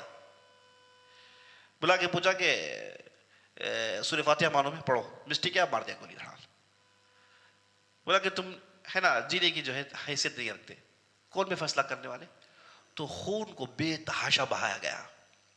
اس کے بعد سعودی حکومت نے اسے جو ہے اس ظالم کو پکڑا اور انہیں جو ہے سبوں کو سولی پر چڑھایا، اور اس ظالم کے ایک ہاتھ ایک پیر کاٹ کے بازار میں کئی مہینے تک لٹکنے چھوڑا، تاکہ ساری دنیا کو معلوم ہو کہ یہ ایسے بیوقوف قسم کے لوگ، الل ٹپ لوگ ہوتے ہیں نا، ان کے ساتھ کیا حشر کرنا چاہیے. اور یہ بیوقوف الل ٹپ لوگوں کو شروع ہی میں دبوچنا چاہیے. دیکھیے ورنہ کتنا بڑا فتنہ. کوئی آدمی آیا ہے دور دراز پاکستان سے، کوئی آیا ہے بنگلہ دیش سے، کوئی آیا ہے ہندوستان سے، کوئی انڈونیشیا سے آیا ہے عمرہ کرنے کے لیے، حج کرنے کے لیے. اس کے دماغ کو مار دیا گیا، اس کے ہاتھوں کو کاٹ دیا گیا. یہ کیا ہے ظلم؟ تو ساری دنیا میں یہ مہدی کو لے کر اتنا فتنہ پھیلا ہے، بیان نہیں کر سکتا جی ساتھیوں. اور حال میں آپ نے دیکھا بعض جماعتوں کے نام ہے نا، عراق کے اندر، سیریا کے اندر ان لوگوں نے کیا کیا دعوے کیے اور کیسے کیسے لوگوں کو مارا، کیسے کیسے لوگوں کو مارا. اور اس کے بعد مسلمانوں کو انہوں نے غلام بنایا، نعوذ باللہ. یعنی عجیب و غریب حرکتیں دنیا میں ہوتی ہے. حالانکہ صحیح بات بولنے والے اہل علم موجود ہے، صحیح علم موجود ہے، اس کے باوجود اتنا بڑا فتنہ ہوتا کیسے ہے؟ اسی لیے جو بھی عرب ممالک میں جو بھی ذمہ داران ہیں، جو بھی حکومت چلانے والے ہیں، انہیں ذرا بھی فتنے کا شائبہ ہو امیڈیٹ بڑا ایکشن لیتے ہیں، امیڈیٹ بڑا ایکشن لیتے ہیں. آپ کو میں یہ بھی بتاتا چلوں کہ 1990s میں بعض نوجوان جو بہک گئے، انہوں نے سمجھا کہ امریکہ ہی سب سے بڑا دشمن ہے. تو ان لوگوں نے کیا کیا پتا ہے آپ کو؟ ایک دن یہ ہتھیار وغیرہ لیے آ گئے شہر میں، ریاض میں، اور ہوٹلوں میں جا کے چیک کیا. جو کوئی بھی گیسٹ امریکن ہے اس کے روم میں گھس جاتے اور اس کے سر کو کاٹ دیتے. عقل ہے؟ بیوقوف ہو گئے، سمجھ رکھتے نہیں. ہاتھ میں ہتھیار کیسے آ گیا، کس نے دیا؟ تو ایسے عجیب و غریب کتنے لوگوں کو مار دیا. بھائی وہ کوئی امریکن تھا، بزنس کے لیے آیا ہوا ہے یا پھر گھومنے کے لیے آیا ہوا ہے، اسے آپ کس بنیاد پر قتل کر سکتے بتائیے آپ؟ تو ان ظالموں نے، یہ اصل میں ہوتا کیا ہے؟ علم کی نا اہلی کی وجہ سے، اپنے آپ کو کچھ سمجھنے کی وجہ سے، خود فتویٰ دے لینے کی وجہ سے. اس لیے آپ دیکھتے ہیں عرب ممالک میں اور ساری دنیا میں جہاں کہیں بھی ایسے فتنے کے بارے میں ذرا بھی تصور ہو، امیڈیٹ بڑا ایکشن لیتے ہیں اور فوراً روک دیتے ہیں. اور وہاں بہت اسٹرکٹ ہوتا ہے کیونکہ ایسے حالات وہاں پر ہوئے. بعض لوگ کہتے ہیں کہ بھائی اتنا اسٹرکٹنس کیوں، ایسے حالات کیوں ہوتے ہیں؟ کیونکہ وہاں ایسے حالات لوگوں نے کیے ہیں. تو یہ کون ہے؟ ان کے اندر وہ خوارج کی پوری صفات ہیں. نوجوان ہوں گے اور بڑی بڑی داڑھیاں ہوں گی، سر پورے منڈائے ہوں گے، اور عبادت میں اتنے منہمک کہ ہم انہیں دیکھ کر ہماری عبادتوں کو عشش کریں گے. اور نبی صلی اللہ علیہ وسلم کہتے ہیں کہ یہ لوگ قرآن پڑھیں گے، حلق کے نیچے قرآن نہیں اترے گا، اور اتنی تیزی سے دین سے نکل جائیں گے جیسے ایک تیر ایک جانور کے سینے کو چاک کرتے ہوئے اس طرف نکل جاتا ہے، ویسے یہ دین سے نکل جائیں گے. ایسے ہی ہوا، ان لوگوں نے ایسے ہی فتنہ کیا. تو یہ فتنوں کے پیچھے سب سے بڑا آپ ریزن تلاش کریں گے تو یہ ہے کہ یہ پبلک کو علماء سے کاٹ دیتے ہیں. کہتے ہیں کہ وہ عالم کے پاس مت جاؤ، فلاں عالم سے مسئلہ مت پوچھو، کہیں گے تو وہ کہیں گے ہے نا دوسری باتیں کریں گے، ہماری بات سنو. تو بعض نوجوانوں کو بہکا کے اہل علم کے پاس سے روک کر یہ اپنے طور سے انہیں برین واش کرتے، اپنے طور سے ان کی دماغوں میں بات بٹھاتے ہیں، اس کے بعد اتنا بڑا فتنہ ہوتا ہے. تو مہدی کو لے کر عزیز ساتھیوں، ہماری تاریخ، اسلامی تاریخ میں ہر زمانے میں ہر ملک میں خطرناک فتنے ہوئے ہیں. تو میں نے آپ کے سامنے صحیح احادیث کی روشنی میں بتا دیا کہ مہدی کون ہے، اور ان کے متعلق جو تفصیل بتا دی وہ آپ کے سامنے ہے. بس اسی پر اکتفا کیجئے. اس کے علاوہ جو بھی آپ ادھر ادھر کی باتیں سنتے ہیں کسی کو مت مانیے. اور میں نے آپ کو بتایا کہ اس بابت بہت زیادہ ضعیف کمزور روایتوں کا لوگ سہارا لیتے ہیں اور وہیں سے گمراہیاں شروع ہوتی ہیں. میں سمجھتا ہوں کہ ہی اپنی بات روکتے ہیں. انشاءاللہ کل کی مجلس میں ہم دجال کو لے کر گفتگو کریں گے اور اس کے فتنوں کی تفصیل آپ کے سامنے لائیں گے. اللہ سے دعا کرتے ہیں ہم نے جو بھی کہا جو بھی سنا ہے اس کے مطابق عمل کرنے کی توفیق بخشے. سوالات ہے آن لائن؟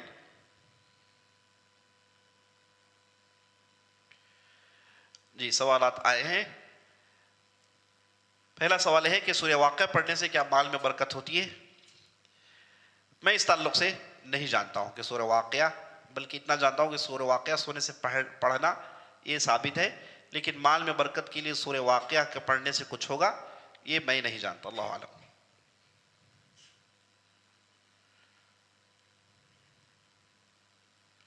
سوال کر رہے ہیں کہ جو لوگ بعض جگہوں پر جاتے ہیں، جا کر وہاں پر جو مدفون ہیں ان کے یہاں ہاتھ اٹھا کر مانگتے ہیں، کیا ہم انہیں مشرک کہیں گے؟ یہ اچھی طریقے سے جان لیں کہ جو بھی کسی اللہ کے علاوہ کسی اور کو عبادت میں شامل کرے، ان سے ویسے ہی دعا کرے جیسے وہ اللہ کے پاس دعا کرتے، ان کے لیے سجدہ کرے، ان کو مشکل کشا مانے، ان کو ہر درد میں ہر آن میں چیخے پکارے، یہ تو شرک ہوگا. یہ تو شرک ہوگا. یہ ان چیزوں سے بچنا چاہیے. بندے مومن تو وہ ہے جس کے پاس اللہ کا ذکر ہے. اللہ نے قرآن میں ارشاد فرمایا الیس اللہ بکاف عبدہ. اللہ بندوں سے پوچھتا ہے کیا تمہیں اللہ کافی نہیں؟ جس نے ساتوں آسمان کو بنایا ہے، ساتوں زمین کو بنایا ہے، ساری دنیا کو چلا رہا ہے، عجیب و غریب اس کے کارنامے ہیں. سمندروں میں جو مچھلیاں ہیں انہیں کیسے غذا پہنچاتا ہے. ایک صرف ویل آپ لے لیجیے ہے نا، ایک ویل جو ہے اس کا کتنا وزن ہے آپ کو معلوم؟ ایک ویل کا وزن 200 ٹن ہے، 200-250 ٹن ہے. اسے روزانہ 20 ٹن چاہیے کھانے کے لیے. اس کی غذا جو ہے روزانہ 20 ٹن ہے. کیا ابھی کبھی آپ نے سنا کہ ویل کو کھانے کا انتظام نہیں تھا تو باہر آ کے مر گیا، ہاسپٹل میں آ کے ایڈمٹ ہو گیا؟ کبھی نہیں ہوتا ایسے ہے نا. اللہ نے کھانے کا انتظام، عجیب و غریب اللہ کا انتظام ہے. تو ہمارے تکالیف کو دور نہیں کرے گا کیا؟ کیسے بیوقوفی ہے، کیسے پریشان. صبر سب کو تکلیف آتی ہے. تکلیف آئے گی ہم چلے جائیں گے غیر اللہ کے پاس؟ کسے تکلیف نہیں آئی؟ کیا نبی صلی اللہ علیہ وسلم تکلیف نہیں آئی؟ اللہ کے رسول ہیں، اللہ کے رسول ہیں جن کی ہر دعا کو اللہ قبول کرتا ہے. ویسے نبی ان سے بہتر کون انسان ہے؟ آقا محمد رسول اللہ صلی اللہ علیہ وسلم. کیا انہیں تکلیف نہیں ہے دنیا میں؟ کیا انہوں نے پریشانی نہیں جھیلی؟ ان کے بچوں کو ان کے سامنے کیسی تکلیفیں ہوئی؟ ان کی بیٹیوں کو طلاق دے دیا گیا، ہر قسم کی اذیت نبی صلی اللہ علیہ وسلم نے جھیلی. اللہ اکبر. کیا اور پھر یہ تمام تکلیف میں بھی ہمیں بتایا کہ بھائی ان تکلیفوں میں بھی کرنا کیا ہے؟ اللہ کی طرف رجوع کریں. یہ ایسے ہی اللہ نے دنیا بنایا ہے، کبھی اتار کبھی چڑھاؤ، اور کبھی تکلیف کبھی آسانی، کبھی قحط سالی کبھی خوشحالی، یہ ہوگا ہی. اور آپ جب بھی تنگ دستی ہوئی، جب بھی پریشان ہوئے اور گئے اور در در کے ٹھوکریں کھائے، ہر چوکٹ میں ماتھے کو رگڑا، یہ کیا گندگی ہے؟ اللہ حفاظت فرمائے. اللہ نے قرآن میں بڑی آسانی سے کہہ دیا الیس اللہ بکاف عبدہ. کیا اللہ بندوں کی ضرورت کو پوری کرنے پر قادر ہے نہیں ہے؟ اذا سألک عبدی فانی قریب اجیب دعوت الداع اذا دعان. اللہ خود نبی صلی اللہ علیہ وسلم کہتا ہے کہ نبی صلی اللہ علیہ وسلم کہہ دیجئے اگر یہ لوگ میرے بارے میں پوچھے تو کہہ دینا کہ میں بالکل قریب ہوں، ان کی دعاؤں کو سنتا ہوں اور ان کی پریشانیوں کو حل کرتا ہوں. ہمارا رب جو دعاؤں کو قبول کرنا پسند کرتا ہے، بندے مومن کے لیے آسانیاں پیدا کرنا پسند کرتا ہے، وہ آزمائے گا ہی نا، ورنہ جنت کیوں ہے؟ سب ایک نہیں ہے، اس بندوں میں مختلف ہے، تو پھر جنت کس لیے، جہنم کس؟ آزمائش تو آئے گی. حتی یمیز الخبیث من الطیب. اللہ کہتا ہے گندگی کو الگ کریں، اچھائی کو الگ کریں، اس لیے آزمائش آئے گی. یہ دنیا کا قانون ایسا ہی ہے، قانون نہیں بدل سکتے آپ. تو جب بھی تکلیف آئی اور غیر اللہ کے جو ہے بارگاہ میں پہنچ گئے، یہ بالکل غلط طریقہ ہے. آپ ہر آن ہر گھڑی اللہ ہی کو یاد کریں. یہی نبی صلی اللہ علیہ وسلم کی سنت ہے. ہم نبی صلی اللہ علیہ وسلم کے عاشق ہونے کا دعویٰ کرتے ہیں، ہم نبی صلی اللہ علیہ وسلم کے جو ہے امتی ہونے کا ہم دعویٰ کرتے ہیں، نبی صلی اللہ علیہ وسلم کے پیرو ہونے کا دعویٰ کرتے ہیں. تو کہاں گئی ہماری پیروی، کہاں گئی ہماری محبت، کہاں گئی ہماری جو ہے سنت سے لگاؤ. نبی صلی اللہ علیہ وسلم کی سنت یہ ہے کہ پریشانی آئے تو نماز پڑھا اور سجدے میں گر گئے، اللہ ہی سے مانگا اور اللہ ہی نے سارے مسائل کو حل کیا. تو پھر ہم ان کے امتی ہم کیا کریں؟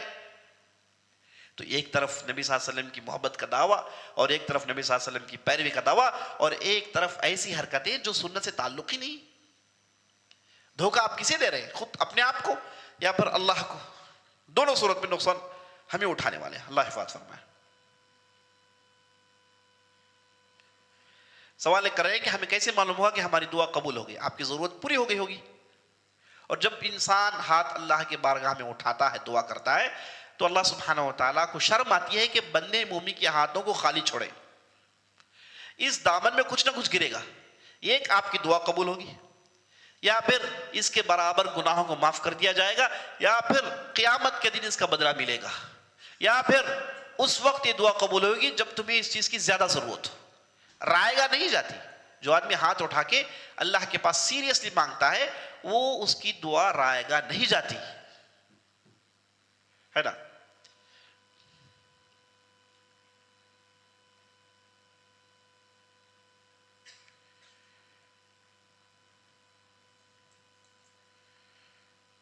ایک صاحب سوال کر رہے ہیں کہ میں لوگوں سے قرض لیا ہوں بزنس کرنے کے لیے، اور اسی نقصان بھی ہو رہا ہے، تو بزنس کر رہا ہوں، اور اسی حالت میں اگر میری وفات ہو جائے تو میں کیا کروں؟ تو آپ وصیت کریے اور گھر بار اپنے ساتھیوں کو بتائیں، یا خاص طور پر گھر والوں کو بتائیں کہ میرا ایسا ایسا بزنس ہے، ایسا ایسا میرا انویسٹمنٹ ہے. تو بتا کر رکھنا چاہیے، وصیت کریں. یہی ایک سلیوشن ہے.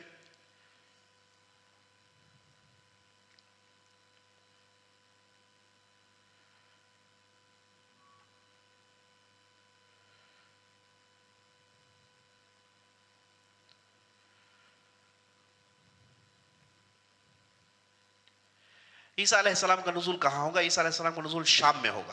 عیسیٰ علیہ السلام کا نزول شام میں ہوگا. اور شام کہاں ہے؟ شام یہ ہے فلسطین میں، شام کے اندر فلسطین میں ہوگا انشاءاللہ. اور سیریا کو بھی شام کہتے ہیں.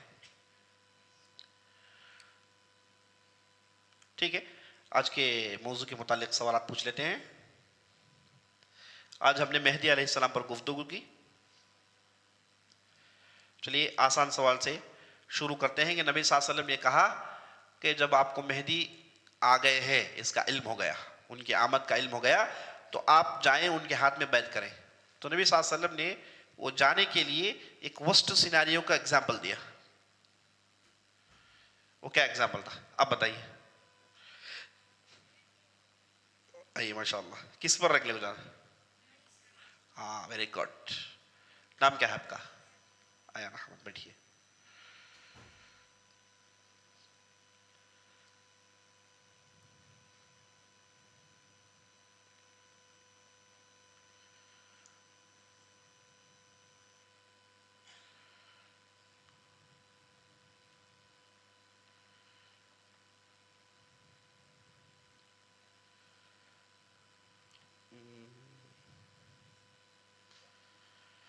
میں نے دوران گفتگو یہ کہا کہ مہدی علیہ السلام مال دیں گے. اس کے لیے جو لفظ استعمال ہوا حدیث میں یعطی المال صحاحا، یہ صحاحا کا کیا معنی بتایا میں نے؟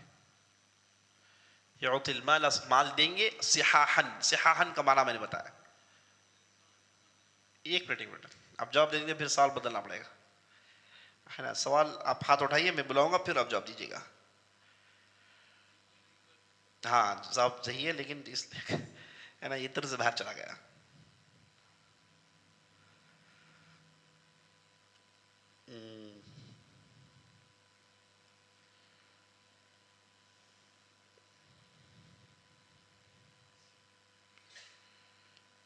سارا آسان ہے. متواتر حدیث اور اس کے مقابلے میں ایک دوسری قسم کی حدیث کا میں نام بتایا. نام کیا ہے اس کا؟ میں پوچھے بات جواب دو نا, آپ جواب کیوں دے رہے ہیں آپ؟ ایک کوشچن بھی چلا گیا. ہاتھ صرف اٹھائیے, ہے نا, میں پوچھوں گا تو آپ جواب دیجیے گا.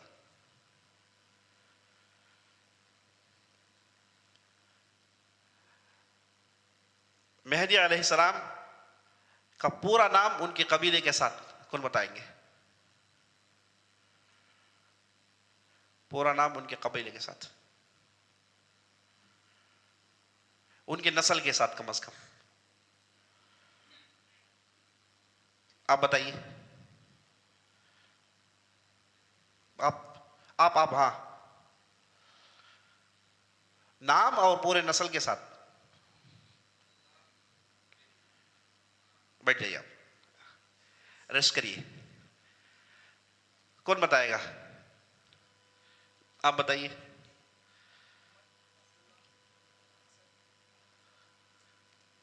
چلیے آئیے, ماشاء اللہ.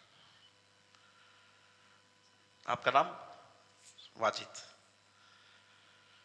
آخری سوال, اب میں سے مشکل کرنے والا ہوں.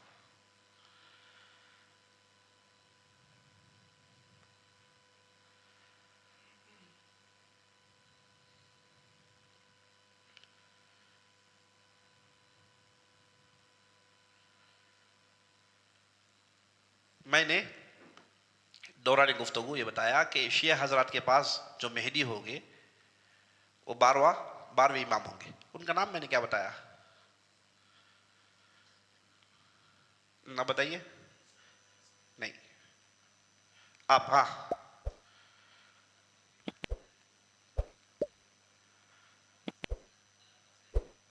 آئیے.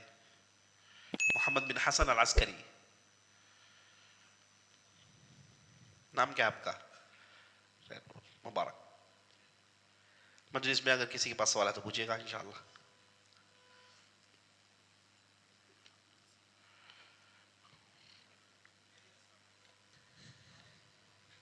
ہاں, سوال کر رہے ہیں کہ آپ نے کہا کہ مہدی علیہ السلام جب آئیں گے تو وہ ان کے جھنڈے جو ہوں گے وہ کالے ہوں گے, تو اسے کیا مراد ہے؟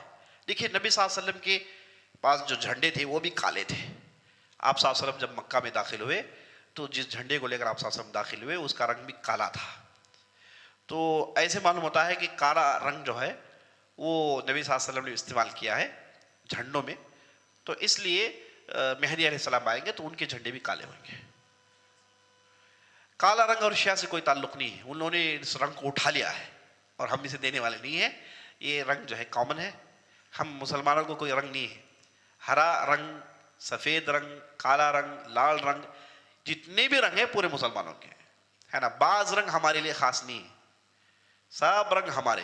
نبی صلی اللہ علیہ وسلم سفید لباس پہننا پسند کرتے تھے اور آپ صلی اللہ علیہ وسلم نے ہرا لباس بھی پہنا ہے اور آپ صلی اللہ علیہ وسلم کا جھنڈا کالا تھا, ہے نا. تو نبی صلی اللہ علیہ وسلم مختلف رنگوں کے لباس بھی پہنے ہیں. تو رنگ میں اسلام اٹکا ہوا نہیں ہے, اسلام میں رنگیں ہیں اور سارے رنگ اسلام کے ہیں. واللہ اعلم.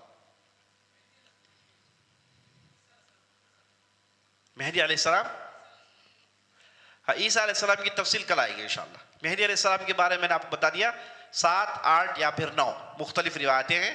تو یہ 3 میں سے کوئی ایک مدت وہ رہیں گے. ہو سکتا ہے کہ تینوں مدت رہوں, اللہ عالم. ایگزیکٹلی اللہ بہتر زیادہ ہے.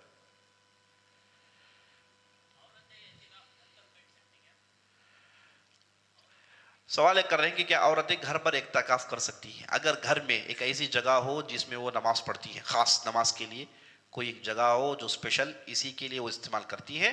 اگر کوئی اس جگہ ہو تو وہاں پر وہ اعتکاف کر سکتی ہے انشاءاللہ. گھر میں ہونی چاہیے پہلے سے, اب نہیں, پہلے سے اگر کوئی جگہ ہے جسے وہ استعمال کرتی تھی اس میں اعتکاف رہ سکتے ہیں انشاءاللہ. ٹھیک ہے, مجلس برخاست کرتے ہیں. سبحانک اللہم وبحمدک, اشہد ان لا الہ الا انت, استغفرک و اتوب الیک.